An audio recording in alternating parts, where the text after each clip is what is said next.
The move was scary, exciting. You know what I'm saying? It was scary and exciting at the same time. I really didn't know what to expect. Right.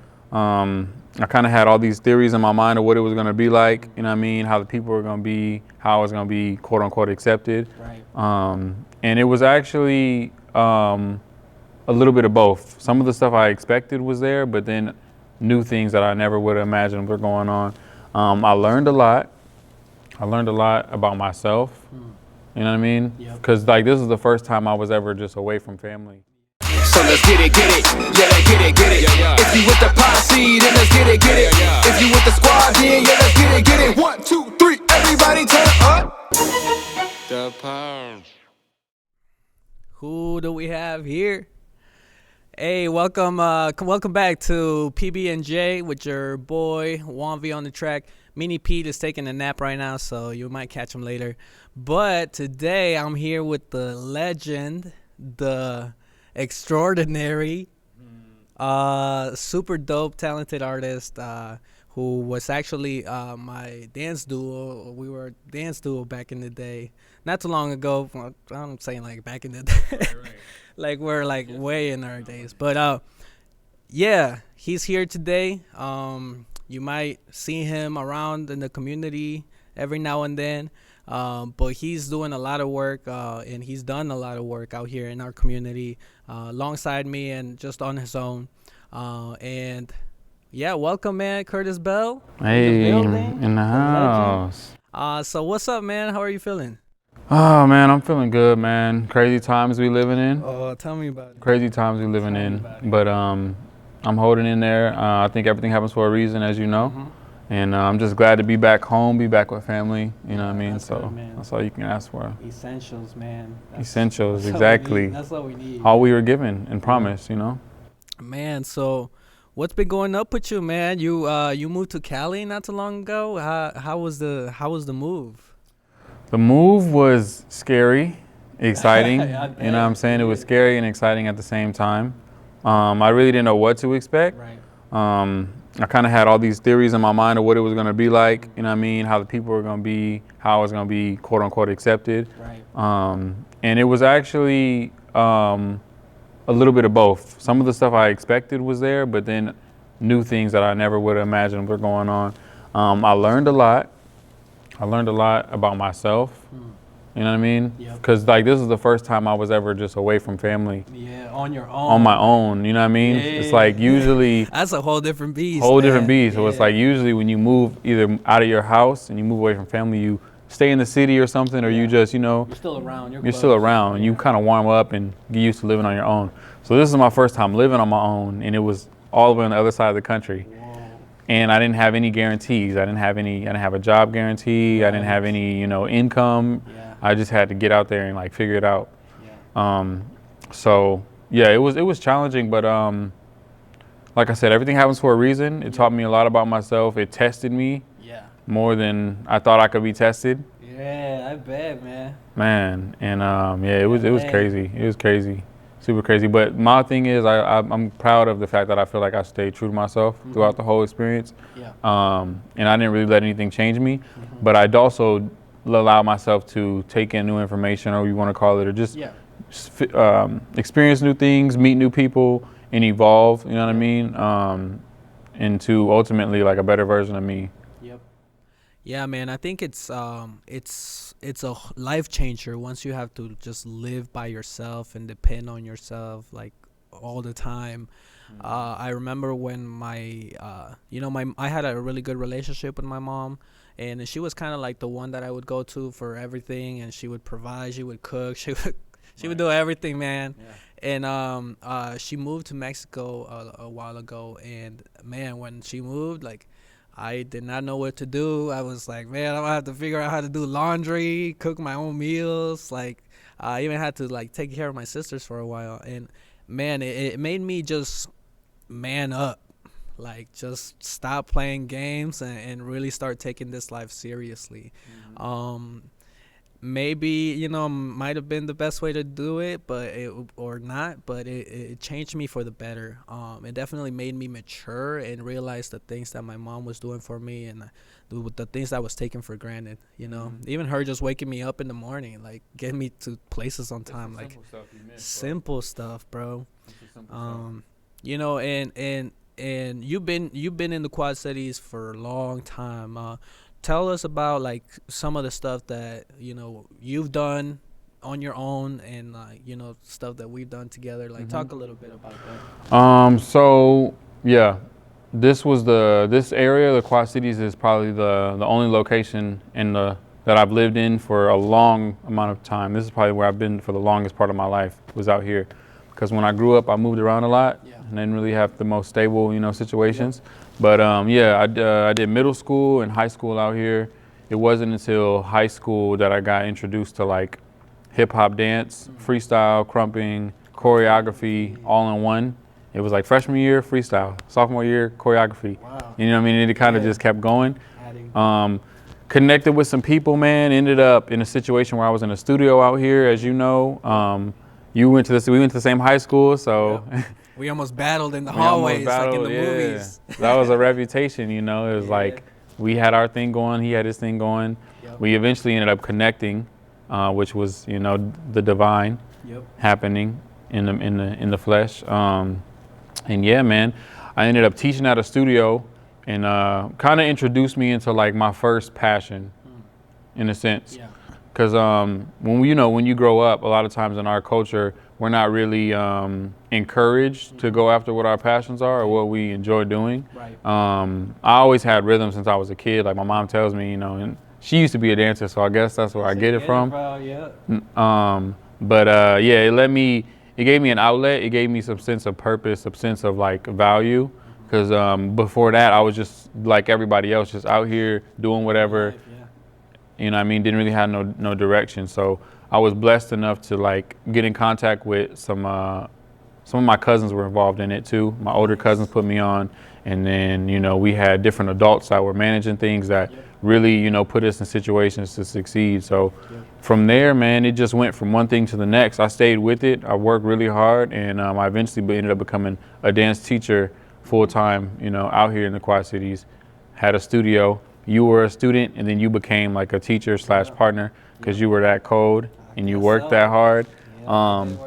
So like, you know, it's like, man, it's, you know, when you look back at everything, it's crazy how everything just, you know, lined up. But but yeah, man, you know, once we and you got together, we took things to another level. We performed like everywhere in the Quad Cities that you can perform. Literally every school, every church, every function, every outdoor event, everything, bro. We probably performed there.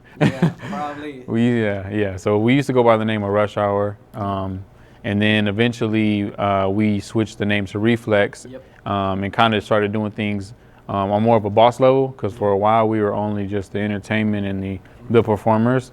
In 2016 is when we kind of took that step to ownership. Exactly. So yeah, man. And ever since then, bro, me and you went from, you know, just friends and people that kind of knew each other, so like, to like actual brothers, you know. So it's like, that's why I know everything has a reason, because like no matter what, I gained a brother through that whole experience, you know what I mean, and vice versa. And like, those type of connections aren't easy to find, bro. No, man. And you don't know, like, I don't know if I told you, or maybe I have, but man, like, just you being there, you know, as a brother and somebody that I could talk to about just real stuff, man. Like, it helped me a lot in my journey. It encouraged me a lot, and it also just, you know, just helped me deal with my own stuff. When I was coming up, man, like, you know, even just when my mom moved, like, I was going through a lot, man. I was probably depressed without me even knowing it. But, you know, like, having somebody there to kind of speak life into you and encourage you and push you, because that's what you did, man. You pushed me to be better. You pushed me to be a better dancer and a better person. And I don't know if I told you that, but I want to thank you for that, man. Sure, appreciate it. And for all that you do for the community, man, you know, it's rare to see young men like us. And I hear it all the time, you know, like, people are always impressed or were impressed when we were younger and doing it.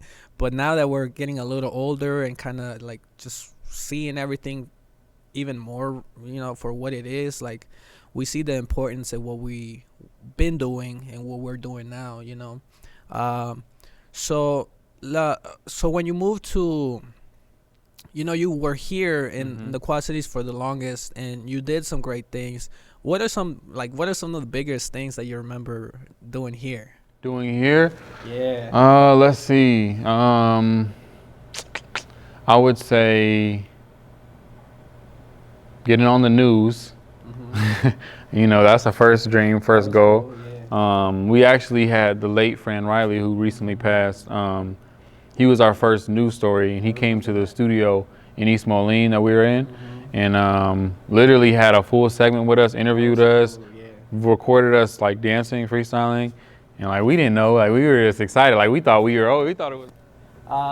You know how we do. Know how we do. But yeah, man. So Fran Riley, man, I remember watching that, and I was like, man, this is so cool. I'm like, dang, they're on TV, like getting interviewed and stuff. Like that was cool, man. And Fran Riley was actually a big part of our community, and he did a lot of stuff and highlighted a lot of great people out here. So respect to his family. We really want to appreciate and show our appreciation for the people that do great things out here. What else, man? What's something that you remember doing out here? We did this together, the iWireless Center with the Harlem Globetrotter, the halftime show. That was memorable. That was fun. That was probably like the biggest amount of people I ever performed in front of at the time. It was like, I don't even know. It was probably like 3,000 people in the building. But yeah, there was that. I'm trying to think of bro, we performed a lot of places. We performed in a lot of places. Thankfully, like I said, I'm grateful for it all. Yeah. It's hard to know which one's the biggest because there were some pretty big ones. I mean, we were out in festivals. We went to St. Paul, performed out there and outside, and then we performed at a competition. Yeah. That was, we practiced for so long, and we were supposed to compete, but we. You talking about the 10-minute performance? Yeah. Oh my God. My arms, my chest, my whole body was burning after that. With just 2 people.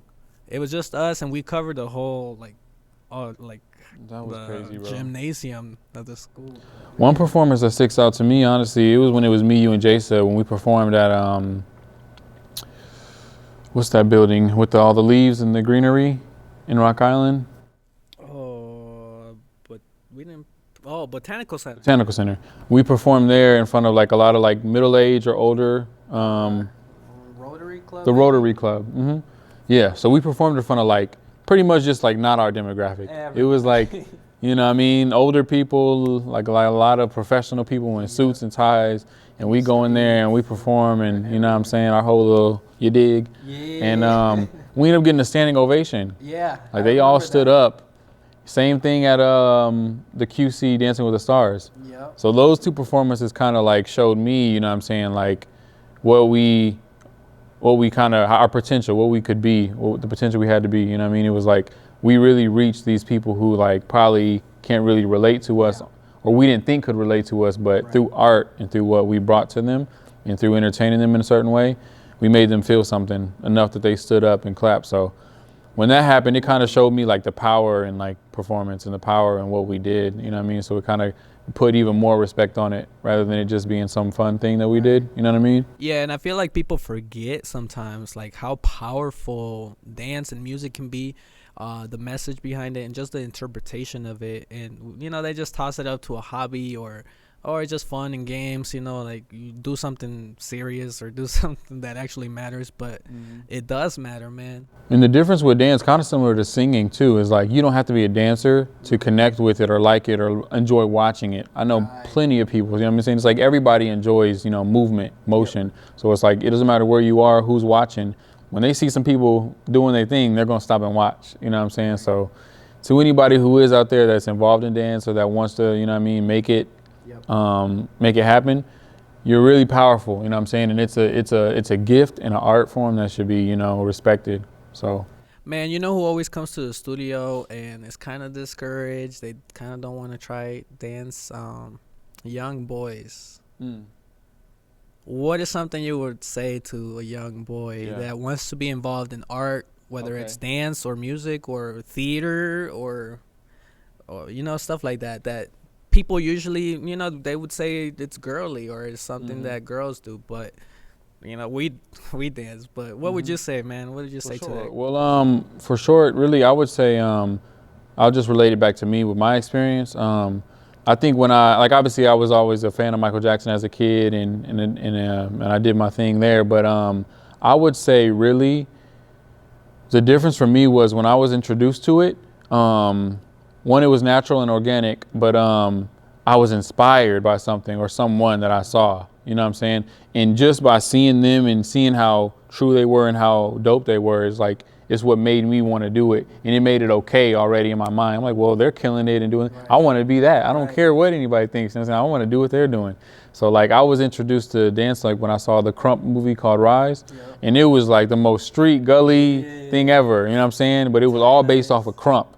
You know what I mean? This rugged freestyle art form where, you just got in there with your people and let it all out, So that's what got me into it. And then when I brought that, that's where I started with, and vice versa. When I started getting into other things, I would watch people that I was inspired by, whether it be Lay Twins or Jabberwockies or, all these people. And they were men. They weren't boys, but they were men, you know what I'm saying? And they were dope in their art form. So it's it was easy for me to connect with that. And I never saw myself as anything but somebody doing. So I would say for the young boys, try to find something that inspires you or someone that inspires you. You know what I mean? It's okay. It isn't a copying thing. It's inspiration because it leads you down the path to find yourself. You know what I mean? So never get those two confused, and don't let anybody force you into anything. You know what I mean? So that's the thing. This was something I naturally oh my God, I like this. Let me go. And then I was around it. I got to be surrounded by the right people to channel that and push me, you know what I mean? But it wasn't it was something that I didn't want to do, and then I got forced, and now I'm confused. So there you got to be gentle, you know what I mean, when with these things. You got to let it be natural. And I feel like a lot of kids are kind of forced into things that they don't necessarily want to do, but because they have no other activity that they're involved in, they just get put in stuff. So maybe sometimes that's what it is. Maybe they just come in and they're forced to come in, and maybe that's just what it is. But I don't think anything good ever comes from forcing anybody to do anything. If anything, it makes you resentful towards that person that's forcing you and towards the thing that they're forcing you to do. So it's man, and I think about when we go to school, we get forced almost to go to school, and us as kids, we don't want to go to school. Or do homework. And it's not that we're just lazy or uneducated or want to be uneducated, but it doesn't interest the regular kid as much as, there's kids who are really good at just paying attention and writing and just learning in that way, but not everybody learns the same. And I feel kids just kind of get forced through school to achieve something that they don't really feel passionate about. Well, the thing is we're fighting against nature in a way. When you think about nature, you know what I mean, the natural things. When you see leaves and you see trees, they naturally grow. They don't need any forcing. They don't need someone to come. They just fall. That's what they do. Yeah. You know what I'm saying? So it's the same thing. You kind of got to observe and learn your kid, see what they, interests are, what they lean towards. You know what I mean, and help them cultivate what it is that they want to do and be. Because it's the same concept with people who get forced to be doctors. It doesn't matter what it is they're doing, they're being forced to be doctors. And even though, you make a lot of money or this, that, it's not what they want to do. So they always have something in them oh, well, I really wanted to be a guitar player, but I'm a doctor now. Same with dancing. Even though it's art and some people see it fun, not everyone sees it that way. So you can't try to force somebody into what you think they want to do, even if they are your child, I would say. And even sometimes if they show natural talent into it, sometimes you might just be talented at what you set your mind to. But I remember when I was young, my mom tried to put me in karate, and it did not work out, man. It did not work out. But I didn't understand why. I could learn self-defense and get stronger, but I just didn't get it at that time, and my mom didn't really explain it to me, or I was just too young to understand. But now that I'm a little older, I actually want to learn like self-defense and go out there and do it because I know the importance, and I'm more like eager to go and train, like wake up at 5 in the morning and do some boxing and stuff. Like now I force myself to do it because it's what I want to do. Right. And man, like we can get so distracted also, you know, just from finding our purpose, our passions. Do you feel like you've been distracted on your journey? Like, has that, or what have been some of the biggest distractions in your life? For sure. I think I definitely, have been distracted in different forms and different ways throughout my life. I would say out here, one of my big distractions was just, even though it was fun for me and it was a passion, I guess you could say of mine, it was like gaming, like playing video games, you know what I mean? I remember one time I was playing and I was just sitting there like, dang. It was like after we had a performance and then I was just playing, it was like an hour go by and I'm like, man, we made such an impact today. It's like I could really be out there making more of an impact right now, but instead I'm out here, I'm on this game right now, taking up time. And I talked to, some people about it and they're like, but you gotta, don't feel guilty. Don't feel guilty about it. Do what you can, all you can in each day. But like I've made sure though that I discipline myself and I don't let my whole days go to one thing. You know what I mean? So with video games, I identify it as like a hobby, something that's fun for me. Right. But it isn't something that needs to happen, and it isn't something that I have to do. You know what I mean? Right. So I don't let it control me. I guess I try to control it when I can. Right. You know what I'm saying? It's still a struggle because I've been doing it. I've been doing that since I was a kid. You know what I mean? Throwing controllers, all that. You're good, man. I've appreciate played you some games, man. I can never win, man. I'm over here like trying, like, let's go again, man. Well, you're good in all the other stuff though, like card games, chess, tennis, everything else. I don't know, man. Just random stuff. Real life stuff. He's Real good life at. stuff, man. But like that's where you got to find people, that compliment you and like that kind of have that balance with you. Mm-hmm. Because I remember like I was just always the more technical person. Like I paid attention to the details, and you were just kind of more the overall expressive, like flow. You just flowing, man. Like you don't really stop. Like you think about it, but you just kind of like you just move, And I always looked up to you for that, like just being able to freestyle on the spot and kill it. For me, it was always hard. So I was like, man, like I'm over here. I got to think about what I want to do. I'm doing some tutting and stuff, like, looking like I'm doing some ninjutsu or something. But, I wanted to kind of also go into some of the stuff that can be a little touchy, a little emotional. I don't know, maybe not, but like, have you ever experienced like bullying or discrimination as an artist or just as a person? Let me think. As an artist,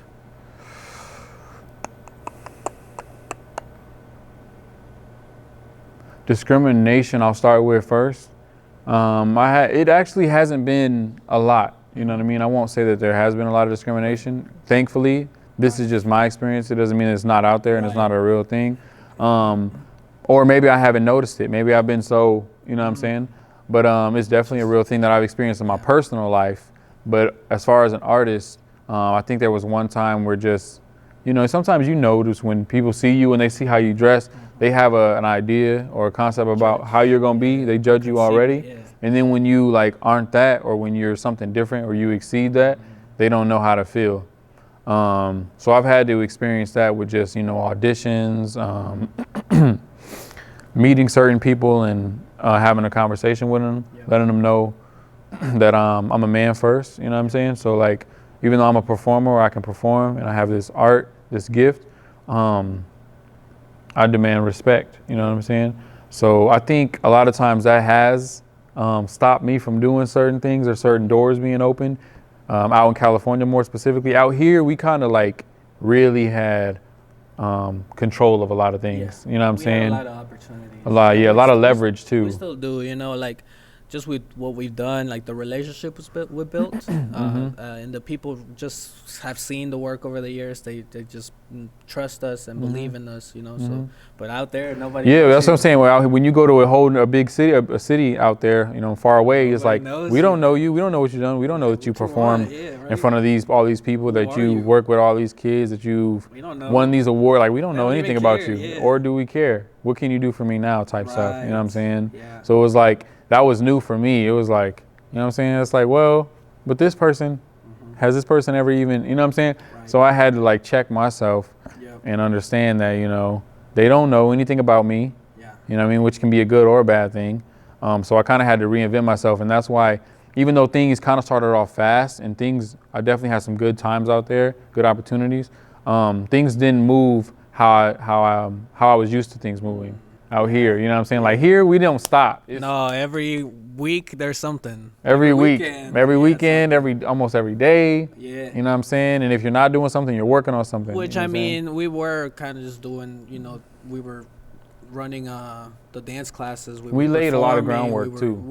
We did so much to kind of set that up, you know, built those. Yeah, it wasn't an connections. accident. No, Yeah. no.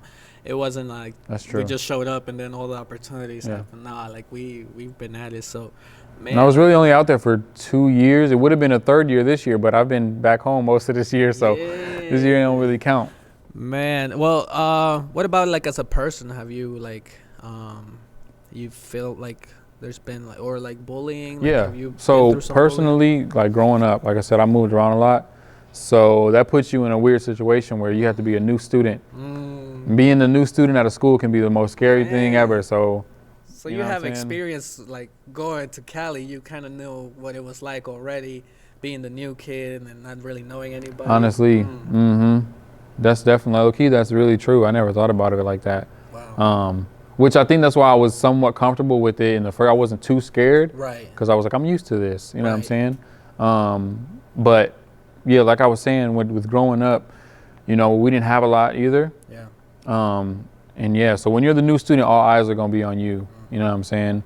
And no matter what you do, someone's either gonna like you or not like you. Yep. But for me, like I said, I didn't grow up with the most, you know, with a lot of money or a lot of, you know, clothes or shoes or things like that. So like, I remember when I moved to the middle school out here in Davenport, I got picked on a lot just about like my clothes, what I would wear, you know what I mean, how my clothes would smell sometimes if I didn't, you know, take the time to wash them. And, Man. you know, it was a lot, you know what I'm Yeah. saying? It was like, dang, like why is everybody so mad over here, you know what I'm saying? Right. And you get a breaking point, you know, so like I Yeah. took it for a while and, you know, I just let people talk. And there was like 2 times where I think I snapped, you know. One time I ended up just leaving the school. The next time I ended up fighting somebody and getting suspended. Wow. So it kind of taught me how I didn't want to feel. And I just know, like, ever since those experiences, I used to care so much about my outward appearance, how I looked and how I presented myself. So, because I didn't want to hear that anymore. You know what I people mean? judging So you and picking I on think you, that yeah. played a lot of part in just like my high school years, my grown up life, with just how I, you know, so some good came out of it as far as like paying attention to detail, but at the same time, I don't think that was the way for it to happen. No, and because clothes really don't matter. And it's hard, you know. I feel like I know I learned from all my experiences being bullied in middle school and even in high school, like just being picked out or just, you know, left out and stuff, overlooked. And I feel like I was able to learn from that and kind of reflect on those things and why people treat me in that way or say certain things. But not everybody like kind of processes that. They kind of just stay in that feeling of like man, everybody's like out to get me. Like, you know, not everybody has somebody there also speaking life into them and letting them know like, no, that's what they're saying isn't true. Like you're this, you know, and Create, that's insecurities. Yeah, you know. So I think that's why this channel is important. That's why having people like you in the community is important. Doing the work that we're doing. I know you've been out here in the Quad Cities doing a lot of great work, and you transitioned to LA. What are some of the highlights from LA that you know that you've experienced? when you got there, and you know. Yeah, I would say